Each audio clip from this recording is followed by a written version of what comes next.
अजीज़ तलबा और तालबात, Farooq foundation online school के ज़रिए यकसा नसाब के मुताबिक तालीम हासिल करें। अगर हमारी वीडियोस पसंद आएँ तो चैनल को सब्सक्राइब करें और दोस्तों के साथ शेयर करें और बेल आइकन को लाजमी दबाएं ताकि आइंदा आने वाली तालीमी वीडियोस आप हासिल कर सकें। हमने तलबा और तालबात के लिए यकसा निसाब के तहत मैट्रिक तक जामे प्रोग्राम पेश किया, जिसकी कामयाबी को देखते हुए हमने एफएससी और एफए का प्रोग्राम शुरू कर रहे हैं। तलबा और तालबात एफए और एफएससी के तालीम के लिए हमारे तजर्बाकार असातिज़ा से तालीम हासिल करके इम्तहानात में अच्छी पोजीशन हासिल कर सकते हैं। हमारे हर सब्जेक्ट की 5 वीडियोज़ यूट्यूब पर दस्तयाब हैं। अगर आपको हमारी वीडियोज़ पसंद आएँ और अपना कोर्स मुकम्मल करना चाहें तो आप रजिस्ट्रेशन करवाने के बाद हमसे मुकम्मल सब्जेक्ट का लिंक हासिल कर सकते हैं। अस्सलाम वालेकुम स्टूडेंट्स, उम्मीद है आप सब खैरियत से होंगे। तो स्टूडेंट, आज हम स्टार्ट कर रहे हैं एक्सरसाइज 2.3। पिछली वीडियो में हम लोगों ने एक्सरसाइज 2.2 कंप्लीट की थी, जिसमें हम लोगों ने वेन डायग्राम को देखा था और वेन डायग्राम के ज़रिए हम लोगों ने यूनियन, इंटरसेक्शन, कॉम्प्लीमेंट्स के क्वेश्चंस को सॉल्व किया था। आज हम स्टार्ट कर रहे हैं 2.3, जिसमें हम लोगों ने यूनियन और इंटरसेक्शन वाली प्रॉपर्टीज़ को ही डिस्कस करना है, नहीं इससे रिलेटेड जो क्वेश्चन हैं वो सॉल्व करेंगे। तो क्वेश्चन नंबर 1 हमारे पास है, verify the commutative properties of union and intersection for the following set of for the following pair of sets. इसमें हमें क्या गिवन होगा, 2 सेट गिवन होंगे, यानी पेयर गिवन होगा सेट का, और उन सेट के ज़रिए हम लोगों ने कम्यूटेटिव प्रॉपर्टीज़ जो है वो वेरीफाई करनी है यूनियन और इंटरसेक्शन की। तो क्वेश्चन नंबर 1 का जो पार्ट 1 है उसमें हमें सेट गिवन है ए set. A is equals to 1, 2, 3, 4, 5 and B is equals to 4, 6, 8 and 10। हमें 2 सेट गिवन है ए और बी, और इसमें हम लोगों ने क्या वेरीफाई करना है, commutative properties of union and intersection verify करना है। अब कम्यूटेटिव प्रॉपर्टीज़ हम लोग पहले भी डिस्कस करते आए हैं, चैप्टर नंबर 1 में भी हम लोगों ने डिस्कस किया था कि इसमें क्या होता है, हमारे पास 2 सेट्स होते हैं या 2 एलिमेंट्स होते हैं, जिनके अगर हम ऑर्डर को चेंज कर दें तो फिर भी वो सेम रहता है। फॉर एग्जांपल यहाँ पे हमारे पास सेट गिवन है ए और बी गिवन है, तो इसकी जो यूनियन प्रॉपर्टीज़ कम्यूटेटिव प्रॉपर्टी होगी वो क्या होगा, A union B is equals to B union A. इसमें सिंपल हम लोगों ने जो सेट का जो ऑर्डर था वो चेंज कर दिया, और यूनियन की प्रॉपर्टी है तो इसमें क्या हो जाएगा, हम यूनियन लगा देंगे। ये है हमारे पास कम्यूटेटिव प्रॉपर्टी, जिसमें हमारे पास 2 एलिमेंट्स, 2 डिजिट्स, 2 सेट या कुछ कोई भी 2 जो डिजिट में होगा वो गिवन होगा। और एसोसिएटिव प्रॉपर्टी अगर यहाँ पे हमें कहा जाएगा तो उसमें हमारे पास क्या होगा, 3 सेट गिवन होंगे, और उन 3 सेट के जो ऑर्डर है उनको चेंज करके हमें उसको सॉल्व करना होगा। तो यूनियन वाली प्रॉपर्टी में हम लोग यूनियन लगाएंगे, और इंटरसेक्शन वाली प्रॉपर्टी में जिस तरह यहाँ पे मैंने लिखा हुआ A intersection B is equals to B intersection A, तो ये क्या है हमारे पास कम्यूटेटिव प्रॉपर्टी ऑफ इंटरसेक्शन, और ये हमारे पास क्या कम्यूटेटिव प्रॉपर्टी ऑफ यूनियन। तो जो चीज़ हम लोगों ने वेरीफाई करनी है, तो सोल्यूशन लिखने के बाद हम सबसे पहले वो प्रॉपर्टी लिख लेंगे, A union B is equals to B union A. ये हम लोगों ने चीज़ जो है वो क्या करनी है, इसको वेरीफाई करना है। तो ए सेट भी हमें गिवन है और बी सेट भी गिवन है, तो सबसे पहले हम ए यूनियन बी फाइंड कर लेंगे। A union B is equals to, A set लिखा 1, 2, 3, 4, 5, यूनियन का साइन लगाया क्योंकि हम लोगों ने यूनियन फाइंड करना है। उसके बाद बी सेट लिखा 4, 6, 8 एंड 10। अब हम लोगों ने क्या करना है, ए और बी का यूनियन फाइंड करना है। तो जिस तरह मैंने आपको पहले भी बताया था कि यूनियन में हम लोग क्या करते हैं, तमाम एलिमेंट्स को, यहाँ पे फॉर एग्जांपल 2 सेट्स एलिमेंट्स हैं तो उनको हम इकट्ठा करके एक सेट में लिख देंगे। अगर कोई एलिमेंट 2 दफ़ा आ रहा है तो उसको हम सिर्फ 1 दफ़ा लिखेंगे, और बाकी सारे एलिमेंट्स को हम 1-1 दफ़ा लिख लेंगे। तो यहाँ पे सारे एलिमेंट्स को हम यूनियन में इकट्ठा करके लिख लेंगे, और यहाँ पे हमारे पास आ गया 1, 2, 3, 4, 5। अब यहाँ पे 4 यहाँ पे भी था और इस सेट में भी है, तो हम लोग क्या करेंगे, 4 को बस 1 दफ़ा लिखेंगे। उसके बाद आ गया 5, 6, 8 एंड 10। मतलब हम लोगों ने ए और बी के तमाम एलिमेंट्स को इकट्ठा करके यूनियन में लिख लिया, तो ए यूनियन बी हमारे पास ये आंसर आ गया। इसको हम लोगों ने क्या कह दिया, इक्वेशन नंबर 1 कह दिया, सिंपल डिनोट करने के लिए, ताकि बाद में जब हम इसको वेरीफाई करें तो हम इसको एक इक्वेशन के नाम से वेरीफाई करें। इसको हमने इक्वेशन नंबर 1 का नाम दे दिया। ए यूनियन बी हम लोगों ने सॉल्व कर लिया, अब हम सॉल्व करेंगे बी यूनियन ए। तो हम लोग यहाँ पे लिखेंगे बी यूनियन ए। तो पहले हम बी वाला सेट लिखेंगे 4, 6, 8, 10 यूनियन 1, 2, 3, 4, 5। हम लोगों ने बाद में ए वाला सेट लिख लिया। उसके बाद हम लोगों ने इसका क्या करना है, यूनियन फाइंड करना है। तो जब हम ये जो सेट हम सोल्व कर रहे हैं इसमें हमारे पास ऑर्डर मैटर नहीं करता, कोई भी हम एलिमेंट आगे पीछे करके लिख सकते हैं, तो वो बिल्कुल उसका जो आंसर आएगा वो सेम ही रहेगा। तो अब हमने इसका यूनियन फाइंड किया, तो इसमें हम लोगों ने क्या किया, एलिमेंट्स को अरेंज करके लिख दिया असेंडिंग फॉर्म में। तो हमारे पास आ गया 1 2 3 4 5 यहाँ तक। उसके बाद 4 रिपीट हो रहा था, तो 4 को हम लोगों ने बस एक ही दफ़ा लिखना है। 6 8 एंड 10 बाकी एलिमेंट्स को लिख लिया। इसको हमने क्या दिया, इक्वेशन नंबर 2। तो ए यूनियन बी भी हम लोगों ने फाइंड कर लिया है और बी यूनियन ए भी फाइंड कर लिया है। तो लास्ट में हम रिजल्ट कैसे लिखेंगे, बाय 1 एंड 2, यानी बाय इक्वेशन नंबर 1 एंड 2 जो हम लोगों ने रिजल्ट निकाला है, ए यूनियन बी इक्वल्स किसके आ गया है, बी यूनियन ए के इक्वल आ गया। तो यहाँ तक हम लोगों ने commutative property of union verify कर लिया है।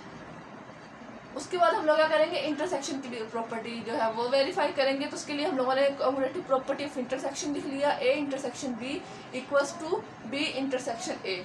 ए इंटरसेक्शन बी को हम लोगों ने सोल्व किया। इंटरसेक्शन में हम लोग क्या करते हैं, कोई भी एलिमेंट जो कॉमन है, यानी वो एलिमेंट जो सेट ए में भी होगा और बी में भी एलिमेंट होगा, तो उसको हम इंटरसेक्शन वाले सेट में लिख लेंगे। तो यहाँ पे हम लोगों ने ए इंटरसेक्शन बी फाइंड करना है। तो सबसे पहले हम ए सेट लिखेंगे 1 2 3 4 5, इंटरसेक्शन का साइन लगाएंगे 4 6 8 एंड 10, ये हमारे पास क्या आ गया, बी सेट आ गया। अब इस सेट में हम देखेंगे कि कौन सा एलिमेंट जो है वो ए सेट में भी है और बी सेट में भी है। तो 1 इस सेट में है, ये बी सेट में नहीं है। 2 भी ए सेट में है लेकिन बी सेट में नहीं है। 3 भी ए सेट में है लेकिन बी सेट में नहीं है। तो लेकिन जो 4 है वो ए सेट में भी है और बी सेट में भी है। तो 4 यहाँ पे किस में आ जाएगा, इंटरसेक्शन वाले सेट में आ जाएगा। उसके बाद 5 इस सेट में है और इस सेट में नहीं है। तो ये जो 4 एलिमेंट था वो क्या, इसमें कॉमन एलिमेंट है। वो जो एलिमेंट ए में भी है और बी में भी है वो क्या आ जाएगा, इंटरसेक्शन वाले सेट में आ जाएगा। तो इसका आंसर हमारे पास क्या आ गया, 4 आ गया। इस इक्वेशन को हम क्या नाम दे देंगे, इक्वेशन नंबर 3 का नाम दे देंगे। नेक्स्ट हम लोगों ने बी इंटरसेक्शन ए फाइंड करना है। तो बी वाला सेट पहले लिखेंगे 4 6 8 एंड 10, इंटरसेक्शन 1 2 3 4 एंड 5, ए वाला सेट लिख लिया। अब इसमें हम लोग इंटरसेक्शन फाइंड करेंगे, यानी कॉमन एलिमेंट फाइंड करेंगे जो बी सेट में भी हो और ए सेट में भी हो। तो इसमें जो 4 एलिमेंट है वो ए में भी है और बी में भी है, लेकिन 6 8 और 10 बी में है लेकिन ए में नहीं है। तो लेकिन जो 4 है वो इसका आंसर आ गया बी इंटरसेक्शन ए का। तो इसको हमने नाम दे दिया इक्वेशन नंबर 4 का। अब आप लोग देखिए इक्वेशन नंबर 3 में भी आंसर क्या आया, 4 आया। इक्वेशन नंबर 4 में भी आंसर क्या आया, 4 आया। तो हम यहाँ पे क्या लिखेंगे, by 3 equation number 3 and 4 A intersection B equals to B intersection A. तो यहाँ तक हम लोगों ने commutative property of intersection verify कर लिया। तो इसका पार्ट नंबर 1 हम लोगों ने सॉल्व कर लिया है। अब हम नेक्स्ट क्वेश्चन की तरफ मूव करते हैं। तो स्टूडेंट अब हम स्टार्ट करते हैं क्वेश्चन नंबर 2। क्वेश्चन नंबर 1 के जो सेकंड और थर्ड पार्ट है वो मैंने स्किप करवा दिया, वो आप लोग खुद सॉल्व करेंगे एज अ होमवर्क, ताकि आपको प्रैक्टिस हो सके। उसमें सिंपल हमें पार्ट नंबर 2 में जो सेट गिवन है, जो पहला सेट है वो है नेचुरल नंबर का, और जो दूसरा सेट है वो हमारे पास क्या है, इंटीजर्स का है। और थर्ड क्वेश्चन में हमारे पास सेट बिल्डर फॉर्म में एक सेट गिवन है, और जो दूसरा सेट है वो हमारे पास क्या, रियल नंबर्स है। तो उसमें सिंपल हम लोगों ने यूनियन और इंटरसेक्शन की कम्यूटेटिव प्रॉपर्टी को वेरीफाई करना है। और अब हम स्टार्ट करते हैं क्वेश्चन नंबर 2। क्वेश्चन नंबर 2 की स्टेटमेंट हमारे पास है, verify the properties for the sets A B C given below. तो इसका जो पार्ट 1 है उसमें हम लोगों ने क्या करना है, एसोसिएटिविटी ऑफ यूनियन फाइंड करना है। और A union, associativity of union जो है वो ये है प्रॉपर्टी उसकी, A union into B union C equals to into A union B union C. इसमें हमें सेट गिवन होंगे, 3 सेट हमें ए बी सी गिवन होंगे, और हम लोगों ने ये प्रॉपर्टी जो है एसोसिएटिविटी ऑफ यूनियन, ये हम लोगों ने क्या करना है, इसको वेरीफाई करना है। तो इसमें हमारे पास ए सेट गिवन है 1 2 3 4, B is equals to 3 4 5 6 7 8 and C is equals to 5 6 7 9 10। तो क्वेश्चन नंबर 1 को सॉल्व करते हुए मैंने आपको बताया था, जो कम्यूटेटिव प्रॉपर्टी को जब हम सॉल्व करेंगे तो हमारे पास 2 सेट गिवन होंगे, ए बी या कोई भी वो 2 सेट हो सकते हैं। लेकिन जब भी हम एसोसिएटिव लॉ को डिस्कस करेंगे तो उसमें हमारे पास क्या होंगे, 3 सेट गिवन होंगे उस सेट को वेरीफाई करने के लिए। तो अब आप लोग देखें यहाँ पे हमें ए बी और सी 3 सेट गिवन है, जिससे हम लॉ को प्रूव करेंगे, वेरीफाई करेंगे। तो यहाँ पे जो हम लोगों ने वेरीफाई करना है वो क्या, यूनियन लॉ है एसोसिएटिविटी का। तो सबसे पहले हम लोगों ने जो प्रूफ करना है वो लिख लेते हैं, सोल्यूशन लिखेंगे, A union into B union C equals to A into A union B union C. तो सबसे पहले हम लेफ्ट हैंड साइड को सॉल्व कर लेते हैं, A union into B union C. तो वो इक्वल क्या होगा, तो अब आप लोग यहाँ पे देखें जो बी यूनियन सी है वो क्या हमारे पास ब्रैकेट में है। तो यहाँ ब्रैकेट क्या शो कर रही है कि हम लोगों ने बी यूनियन सी को पहले सॉल्व करना है और उसके बाद जो उसका आंसर आएगा उसका यूनियन फाइंड कर लेना है हम लोगों ने ए के साथ। तो सबसे पहले हम लोगों ने ए सेट लिख लिया 1 2 3 4 यूनियन, और उसके बाद ये जो ब्रैकेट है ये हम लोगों ने लगा दी है, और बी सेट लिखा 3 4 5 6 7 8 यूनियन, सी सेट लिखा 5 6 7 9 10, और उसके बाद ये जो ब्रैकेट है ये हम लोगों ने क्लोज कर दिया है। तो ये ब्रैकेट यहाँ पे क्या शो कर रही है कि सबसे पहले हम लोगों ने बी और सी वाला जो सेट है इसका यूनियन फाइंड करना है। तो ये जो सेट है नेक्स्ट स्टेप में हम इसको एज इट इज लिख लेंगे 1 2 3 4, ये ए सेट है एज इट इज आ गया यूनियन। ये जो ब्रैकेट वाला सेट है इसको हम पहले सॉल्व करेंगे, इसका यूनियन फाइंड करेंगे। तो यूनियन जब हम इसका देखेंगे तो वो उसका आंसर हमारे पास क्या आएगा 3 4 5 6 7 8। उसके बाद 5 6 7 जो है वो इस सेट में भी है और इस सेट में भी है, तो उसको हम एक ही दफ़ा लिखेंगे, बार बार नहीं लिखेंगे। और उसके बाद हमारे पास जो 2 एलिमेंट्स रह जाते हैं 9 10 वो लिख लेंगे। तो ये हमारे पास किसका यूनियन आ गया है, बी यूनियन सी का, बी यूनियन सी हमारे पास इसका आंसर आ गया। नेक्स्ट स्टेप में हम लोग क्या करेंगे, बी यूनियन सी का यूनियन फाइंड करेंगे ए सेट के साथ। अब हम ए सेट हमारे पास ऑलरेडी लिखा हुआ 1 2 3 4 यूनियन, और ये आंसर हमारे पास है। इसका हम यूनियन फाइंड करेंगे तो इसका आंसर हमारे पास क्या आएगा 1 2 3 4। उसके बाद 3 4 जो है वो रिपीट हो रहे हैं तो इसको हम इग्नोर कर देंगे, और बाकी जो एलिमेंट्स हैं उनको हम लोग लिख लेंगे 5 6 7 8 9 एंड 10। तो ये हमारे पास क्या आ गया, एसोसिएटिव लॉ की जो लेफ्ट हैंड साइड है वो आ गया A union into B union C. इसको हम नाम दे देंगे इक्वेशन नंबर 1 का। उसके बाद हम लोग राइट हैंड साइड को सॉल्व करेंगे। उसके अकॉर्डिंग हम लोगों ने पहले ए यूनियन बी को पहले सॉल्व करना है, उसके बाद उसका यूनियन फाइंड कर लेंगे सी के साथ into A union B union सी।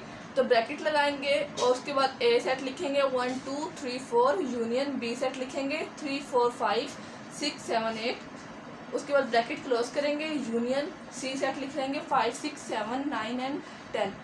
ए और बी का यूनियन फाइंड करेंगे तो हमारे पास आंसर आएगा 1 2 3 4 5 6 7 8। उसके बाद यूनियन वाला साइन एज इट इज आ जाएगा और सी सेट लिख लेंगे। उसके बाद हम इनका यूनियन फाइंड करेंगे तो हमारे पास आ जाएगा 1 2 3 4 5 6 7 8 9 10।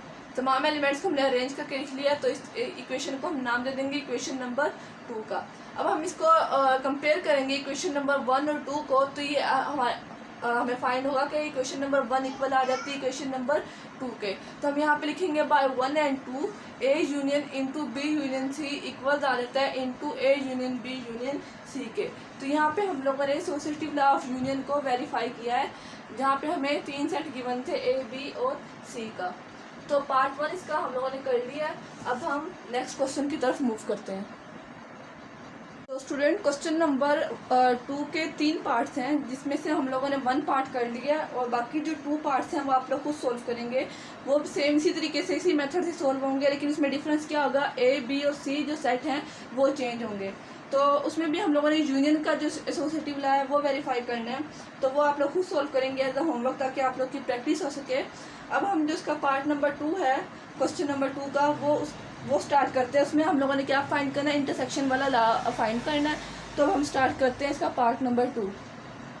तो स्टूडेंट अब हम सॉल्व करते हैं एसोसिएटिविटी ऑफ इंटरसेक्शन। पहले हम लोगों ने सॉल्व किया था एसोसिएटिविटी ऑफ यूनियन, जिसमें हम लोगों ने यूनियन को सॉल्व किया था एसोसिएटिव लॉ के ज़रिए। अब हम इंटरसेक्शन को प्रूफ करेंगे। तो सबसे पहले जो हमारे पास इंटरसेक्शन का जो लॉ है एसोसिएटिव वो लिख लेते हैं। वो हमारे पास है A intersection into B intersection C equals to A intersection B intersection C. तो इसको हम लोग सॉल्व करते हैं। हमारे पास फर्स्ट जो ए पार्ट है उसमें ए सेट गिवन है 1 2 3 4, बी इक्वल्स है 3 4 5 6 7 8 and C equals to 5 6 7 9 and 10। तो इन क्वेश्चन को सॉल्व करने के लिए आपके पास बेसिक कॉन्सेप्ट होना चाहिए कि यूनियन क्या होता है और इंटरसेक्शन क्या होता है। यूनियन में हम जितने भी हमें सेट गिवन होंगे उनके यूनियन फाइंड करते हुए हम तमाम एलिमेंट्स को एक दफ़ा लिख देते हैं यूनियन में। लेकिन इंटरसेक्शन में हम क्या करते हैं, ऐसा एलिमेंट जो ए सेट में भी हो और बी सेट में भी हो, तो ऐसे एलिमेंट्स को हम इंटरसेक्शन में लिख लेते हैं। तो सबसे पहले हम इसकी लेफ्ट हैंड साइड सॉल्व करते हैं। Solution A intersection into B intersection C. तो सबसे पहले हम लोगों ने जो ब्रैकेट वाला पार्ट है बी इंटरसेक्शन सी, इसको सोल्व करना है। ए सेट लिखेंगे 1 2 3 4 इंटरसेक्शन, ब्रैकेट लगाएंगे। ये ब्रैकेट क्या शो कर रही है कि हम लोगों ने बी और सी वाला जो इंटरसेक्शन पार्ट है इसको हम पहले सॉल्व करेंगे। 3 4 5 6 7 8 इंटरसेक्शन सी सेट लिखेंगे। 5 6 7 9 and 10 bracket close. Next step में हम लोगों ने ये जो दो सेट है बी और सी का इंटरसेक्शन फाइंड किया है। इंटरसेक्शन में हम क्या करते हैं, ऐसे एलिमेंट्स जो दोनों सेट में कॉमन हो वो लिख लेते हैं। तो इस सेट में हम देखते हैं कि कौन से एलिमेंट्स कॉमन है। तो 3 कॉमन नहीं है, 4 भी कॉमन नहीं है, 5 इधर भी है और इधर भी है, 6 बी सेट में भी है और सी सेट में भी है। उसके बाद जो 7 है वो बी सेट में भी है और सी सेट में भी है। तो 5 6 और 7 जो है ये कॉमन एलिमेंट्स है, इसको हम आंसर में लिख लेंगे, यानी इस एलिमेंट में लिख लेंगे नेक्स्ट स्टेप में 5 6 एंड 7। तो ये हमारे पास क्या है, बी इंटरसेक्शन सी है। इसके बाद हम इंटरसेक्शन फाइंड करेंगे इसका ए के साथ। तो ए सेट लिखेंगे 1 2 3 4 इंटरसेक्शन। आंसर हमारे पास क्या आया था, 5 6 7 आया था। अब इन दोनों सेट में हम देखेंगे कौन सा एलिमेंट कॉमन है। तो 1 भी कॉमन नहीं है, 2 भी कॉमन नहीं है, 3 भी कॉमन नहीं है और 4 भी कॉमन नहीं है। तो इसका क्या मतलब है, कोई भी एलिमेंट जो है वो ए सेट में भी नहीं है और बी इंटरसेक्शन सी इसमें भी नहीं है। तो इसका आंसर हमारे पास क्या आ जाएगा, एम्प्टी सेट आ जाएगा। तो यहाँ पे हम एम्प्टी सेट लिखेंगे और इसको नाम दे देंगे इक्वेशन नंबर 1 का। तो अब हम जो इसकी दूसरी साइड है ए इंटरसेक्शन बी, इसको ब्रैकेट में लिखा हुआ है और इंटरसेक्शन सी इसको सॉल्व करेंगे।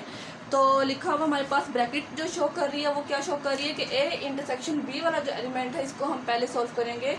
1 2 3 4 ए सेट लिख लिया, intersection B set 3 4 5 6 7 8 intersection C set लिख लिया। तो ये जो ब्रैकेट वाला पार्ट है इसको हम पहले सॉल्व करेंगे, ए और बी का इंटरसेक्शन फाइंड करेंगे। तो हम लोग देखेंगे इसमें कौन सा एलिमेंट कॉमन है।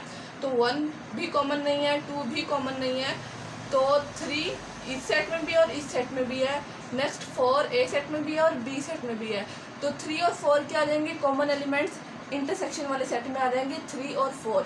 ठीक है, नेक्स्ट स्टेप में हम लोगों ने क्या करना है, इसका इंटरसेक्शन सी के साथ फाइंड करना है। तो इंटरसेक्शन लगाएंगे और सी वाला जो सेट है वो लिख लेंगे 5 6 7 9 एंड 10। अब हम इसका इंटरसेक्शन फाइंड करेंगे। तो इंटरसेक्शन में 3 और 4 जो है इस सेट में भी नहीं है और ये जब कॉमन ही नहीं है तो हमारे पास इसका आंसर क्या आ जाएगा, एम्प्टी सेट आ जाएगा। इसको हम नाम दे देंगे इक्वेशन नंबर 2 का। अब इक्वेशन नंबर 1 भी एम्प्टी सेट था और इक्वेशन नंबर 2 भी एम्प्टी सेट। तो हम लोग यहाँ पे लिखेंगे by 1 and 2 A intersection into B intersection C equals to into A intersection B intersection C. तो इंटरसेक्शन वाला जो एसोसिएटिव लॉ है वो हम लोगों ने प्रूव कर लिया है। नेक्स्ट जो इसका बी और सी पार्ट है वो आप लोग खुद सॉल्व करेंगे। उसमें हम लोगों ने ये मेथड लगाना है, लेकिन सिर्फ इसमें डिफरेंस कहाँ पे आएगा, ए बी और सी सेट जो है उसमें वो डिफरेंट होंगे। तो क्वेश्चन नंबर 2 भी हम लोगों ने सॉल्व कर लिया। अब हम नेक्स्ट क्वेश्चन की तरफ मूव करते हैं। तो स्टूडेंट अब हम स्टार्ट करते हैं क्वेश्चन नंबर 3, जो है हमारे पास distributivity of union over intersection. Question number 1 में हम लोगों ने commutative law of union find किया। उसके बाद क्वेश्चन नंबर 2 में हम लोगों ने इंटरसेक्शन वाला जो लॉ है वो फाइंड किया। और अब थर्ड हमारे पास है distributivity of union over intersection. तो इस क्वेश्चन को सॉल्व करने के लिए हमें सबसे पहले लॉ की जो प्रॉपर्टी है वो आनी चाहिए। तो वो प्रॉपर्टी मैंने यहाँ आपके सामने बोर्ड पे लिखी हुई है, A union into B intersection C equals to A union B intersection A union C. तो ये हमारे पास है distributivity of union over intersection. सबसे पहले आप लोगों ने ये वाला जो लॉ है वो याद करना है, तभी आप लोग क्वेश्चन को सॉल्व कर सकेंगे। क्योंकि एग्जामिनेशन में जब हमारा पेपर होगा उसमें हमारे पास सिंपल हमें क्वेश्चन क्या आएगा, distributivity of union over intersection. उन्होंने हमें ये वाला जो लॉ है वो लिखा हुआ नहीं दिया होगा, ये हम लोगों ने खुद लिखना है। तो उसके लिए हमें ये याद करना पड़ेगा। और हमें जो क्वेश्चन को सॉल्व करने के लिए सेट गिवन है वो है a is equals to 1 2 3 4, b is equals to 3 4 5 6 7 8 and c is equals to 5 6 7 9 and 10। तो इन सेट्स की हेल्प लेके हम लोगों ने इस क्वेश्चन को सॉल्व करना है। तो सबसे पहले हम लोग लेफ्ट हैंड साइड को सॉल्व कर लेंगे। लेफ्ट हैंड साइड हमारे पास है a union into B intersection c। तो इस क्वेश्चन को अगर हम देखें तो सबसे पहले मैंने आपको बताया था जो ब्रैकेट वाला जो पार्ट होगा उसको सोल्व करना है, यानी बी इंटरसेक्शन सी को हम पहले सोल्व करेंगे। ए वाली जो सेट है उसको एज इट इज लिखेंगे, यूनियन ब्रैकेट लगा के बी इंटरसेक्शन सी लिखेंगे। ये जो ब्रैकेट है वो क्या शो कर रही है, पहले हम लोग बी इंटरसेक्शन सी फाइंड करेंगे। नेक्स्ट स्टेप में हम लोगों ने बी इंटरसेक्शन सी फाइंड किया, तो हमारे पास इंटरसेक्शन में हम लोग क्या करते हैं, वो एलिमेंट्स लिखते हैं जो सेट में कॉमन हो, दोनों सेट्स में कॉमन हो। तो यहाँ पे 3 और 4 जो है वो कॉमन नहीं है, क्योंकि इस सेट में नहीं है। 5, 6 एंड 7 ये दोनों सेट में मौजूद है, मतलब ये दोनों तीनों एलिमेंट्स जो हैं वो क्या कॉमन एलिमेंट्स हैं। तो ये इनको हम लोग यहाँ पे लिख लेंगे इंटरसेक्शन में 5, 6 एंड 7। नेक्स्ट स्टेप में हम लोगों ने इंटरसेक्शन फाइंड किया, इसका हम लोग यूनियन फाइंड करेंगे ए के साथ। तो 1, 2, 3, 4 यूनियन 5, 6, 7 फाइंड करेंगे। तो इसका यूनियन में हम लोग क्या करते हैं, तमाम एलिमेंट्स को इकट्ठा करके एक सेट में लिख देते हैं। तो वो हमारे पास क्या रहेगा, 1, 2, 3, 4, 5, 6 एंड 7। इसको हमने नाम दे दिया इक्वेशन नंबर 1 का। लेफ्ट हैंड साइड हम लोगों ने यहाँ तक सोल्व कर लिया है। अब आगे हम लोगों ने राइट हैंड साइड सोल्व करनी है। राइट हैंड साइड हमारे पास है A union B intersection A union C, हम लोगों ने यहाँ पे लिख लिया इस लॉ को। उसके लिए अब हम ये हमारे पास एक थोड़ी लंबी इक्वेशन है, तो इसको हम लोग स्टेप बाय स्टेप सोल्व करेंगे। पहले हम ए यूनियन बी फाइंड करेंगे, उसके बाद हम लोग ए यूनियन सी फाइंड करेंगे। इसका आंसर जो आएगा और इसका जो आंसर आएगा उसका हम क्या फाइंड कर लेंगे, इंटरसेक्शन फाइंड कर लेंगे। तो सबसे पहले ए यूनियन बी फाइंड किया, ए सेट लिखा 1, 2, 3, 4, यूनियन बी वाला सेट लिखा 3, 4, 5, 6, 7, 8। इसका यूनियन हमारे पास आया 1, 2, 3, 4, 5, 6, 7 एंड 8। उसके बाद ए यूनियन सी फाइंड किया, ए सेट लिखा और सी सेट लिखा। इसका यूनियन हमारे पास आ गया 1, 2, 3, 4, 5, 6, 7, 9 एंड 10। अब ए यूनियन बी भी हमारे पास आ गया और ए यूनियन सी भी आ गया। अब ये जो दोनों सेट हमारे पास है, ये वाला सेट और ये वाला सेट जो है, इन दोनों को हम क्या फाइंड कर लेंगे, इंटरसेक्शन फाइंड कर लेंगे। A union B intersection A union C. पहले ये वाला आंसर लिखा 1, 2, 3, 4, 5, 6, 7, 8। इंटरसेक्शन ए यूनियन सी का आंसर लिखा 1, 2, 3, 4, 5, 6, 7, 9 एंड 10। अब इंटरसेक्शन में हम लोग कॉमन एलिमेंट्स लिखते हैं। तो 1 इस सेट में भी है, इस सेट में भी है, 2 इधर भी है, इधर भी है, 3 भी इधर भी, इधर भी, 4, 5, 6 एंड 7। अब जो कॉमन एलिमेंट्स हैं उनको मैंने अंडरलाइन कर दिया, वो इस सेट में भी है, यानी फर्स्ट सेट में भी है और सेकंड सेट में भी है। तो जो कॉमन एलिमेंट्स हैं उनको हम आंसर में लिख लेंगे 1, 2, 3, 4, 5, 6 एंड 7। अब इसको हम नाम दे देंगे इक्वेशन नंबर 2 का। अब आप चेक करें इक्वेशन नंबर 1 और इक्वेशन नंबर 2 क्या है, दोनों के जो एलिमेंट्स हैं वो सेम है। तो इससे हम लोगों ने क्या वेरीफाई कर लिया, जो डिस्ट्रीब्यूटिविटी ऑफ यूनियन और इंटरसेक्शन का जो ये लॉ है, ये हम लोगों ने इसको वेरीफाई कर लिया है by 1 and 2 A union into B intersection C equals to A union B intersection A union C. तो यहाँ तक हम लोगों ने डिस्ट्रीब्यूटिविटी ऑफ यूनियन और इंटरसेक्शन जो क्वेश्चन है इसको सोल्व कर लिया है। बाकी जो इसके सेकंड पार्ट है, थर्ड पार्ट है, वो आप लोग खुद सोल्व करेंगे। उसमें सिंपल यही लॉ हम लोगों ने सोल्व करना है, लेकिन उसमें ए बी और सी की जो वैल्यू है वो डिफरेंट होंगी। तो क्वेश्चन नंबर 3 तक हम लोगों ने सोल्व कर लिए। नेक्स्ट क्वेश्चन हम आने वाली वीडियोस में सोल्व करेंगे। अगर आपको हमारी वीडियोस पसंद आए तो चैनल को लाइक और सब्सक्राइब करें, ताकि आपको हमारी आने वाली वीडियोस मिल सकें। शुक्रिया।